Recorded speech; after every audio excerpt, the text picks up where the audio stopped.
Robert voulait voir sa petite fille, Pauline, mais elle était toujours trop occupée pour lui rendre visite. Un jour, il l'a appelée désespérément et l'a supplié de revenir, sans expliquer pourquoi il était hystérique.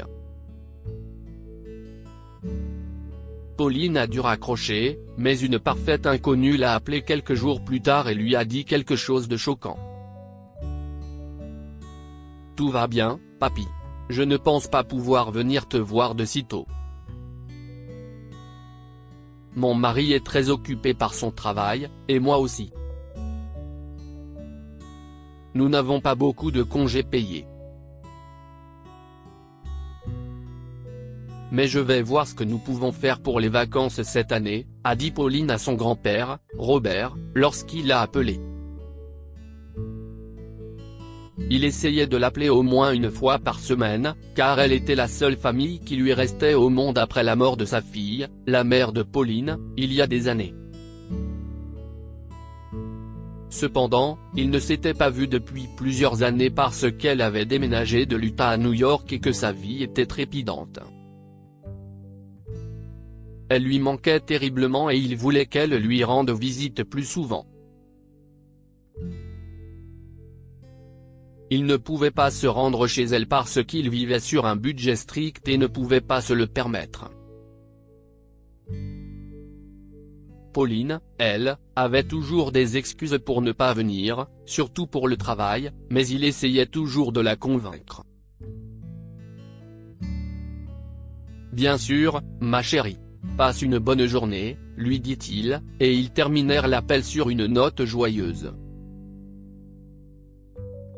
Au cours des mois suivants, les appels sont devenus plus courts et moins fréquents parce que Pauline était sur le point d'obtenir une promotion au travail et qu'elle devait se concentrer davantage.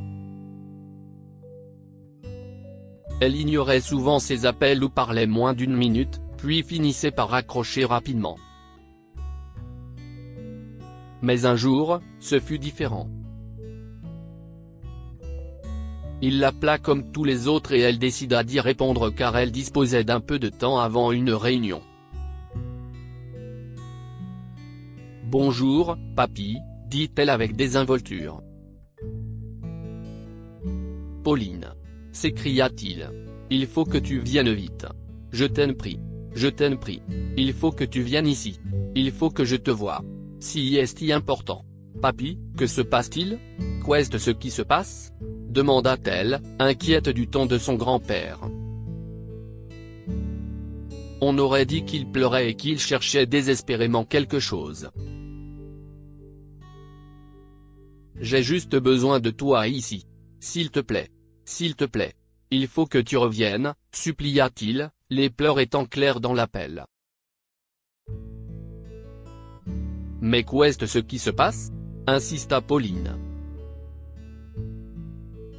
Elle voulait savoir pourquoi son grand-père était si agité. Si est-il alors que son patron entra brusquement dans son bureau et qu'elle dut poser le téléphone une seconde, bien qu'elle l'entendît encore gémir. « Pauline, allons-y. La réunion commence tout de suite. » « Le client veut en finir rapidement, » dit son patron en s'éloignant précipitamment. Pauline ne savait pas quoi faire. Elle ne pouvait pas retarder la réunion parce que leur client appelait de l'étranger, mais son grand-père était désespéré. Elle a repris le téléphone et a dit « Papy. Je te rappellerai dans quelques heures. J'ai une réunion que je ne peux pas manquer. Je te jure que je viendrai te voir bientôt. Ne t'inquiète pas. » Laissant son téléphone portable sur son bureau, elle se précipita pour suivre son patron et oublia l'appel. Quelques heures plus tard, son grand-père ne l'a toujours pas rappelé et Pauline était épuisée par une journée de travail bien remplie. Il n'y avait pas d'appel en absence sur son téléphone, donc ce qui s'était passé avec son grand-père ne devait pas être si urgent que cela, pensa-t-elle. Elle décida de ne pas le rappeler et d'attendre qu'il le fasse. Il ne l'a jamais fait. Quelques jours plus tard, son téléphone a de nouveau sonné, et cette fois, elle était impatiente de parler à son grand-père. Mais le numéro qui était affiché sur son écran était un numéro inconnu, et elle a donc répondu en fronçant les sourcils. Allô? Bonjour, oui. Vous êtes bien Pauline Sterling? Oui, c'est moi qui est à l'appareil, a-t-elle répondu. Bonjour, Madame Sterling. Je suis Anastasia Garrison. Je suis l'assistante sociale en charge de la gériatrie de votre grand-père. J'espérais vous parler de son état de santé, explique la voix.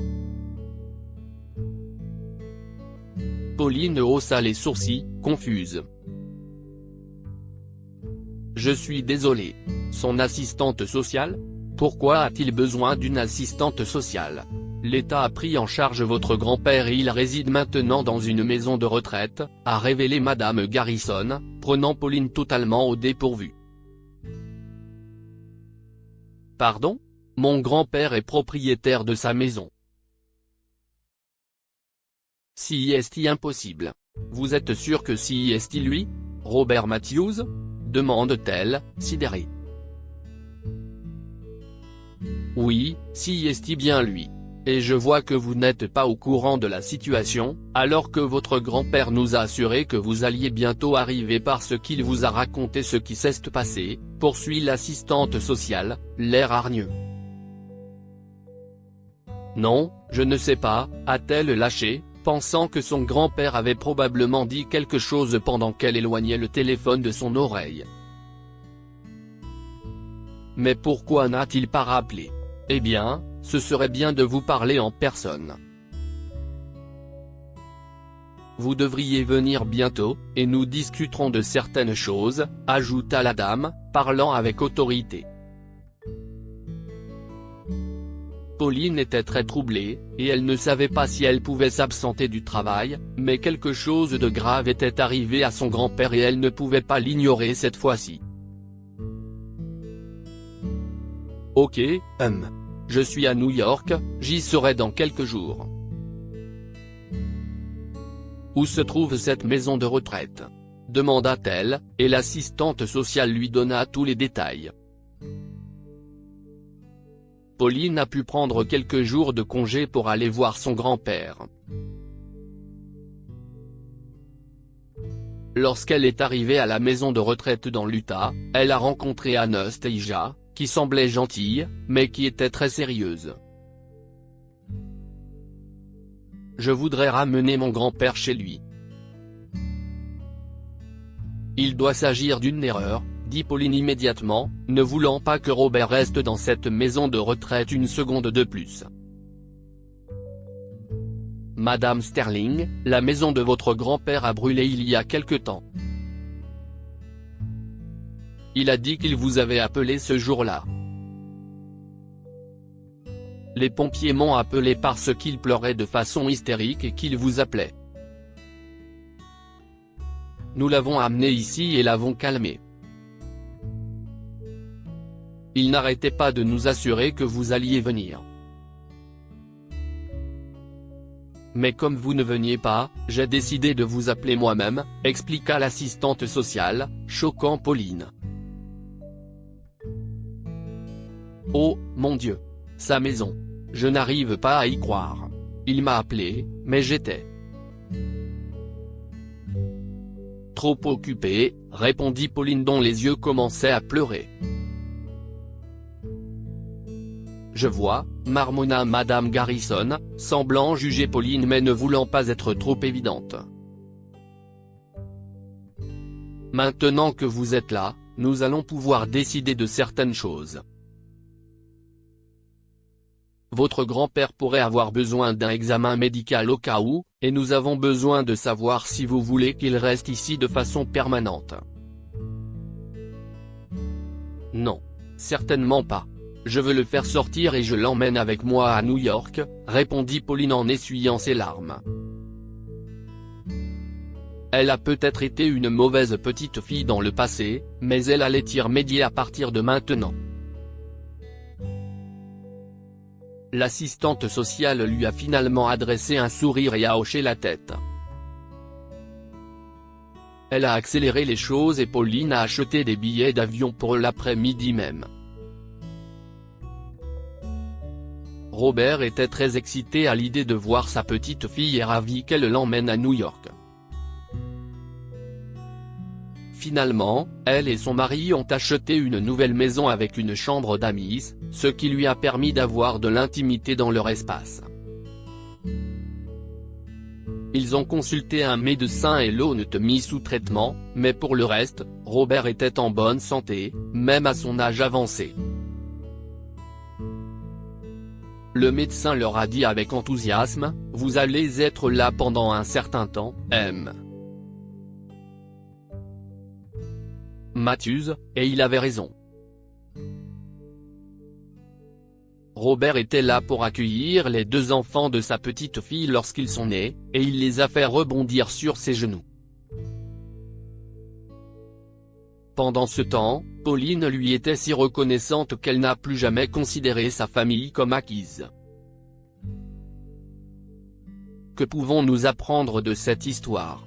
Il est préférable de ne jamais ignorer les membres de la famille plus âgés, surtout lorsqu'ils ont l'air désespérés. Pauline a ignoré l'appel de son grand-père, sans se rendre compte qu'il s'agissait d'une urgence. Prenez des nouvelles des membres de votre famille. La vie est parfois bien remplie, mais il est important de prendre des nouvelles des membres de notre famille de temps en temps et de s'assurer qu'ils vont bien. Partagez cette histoire avec vos amis. Elle pourrait égayer leur journée et les inspirer.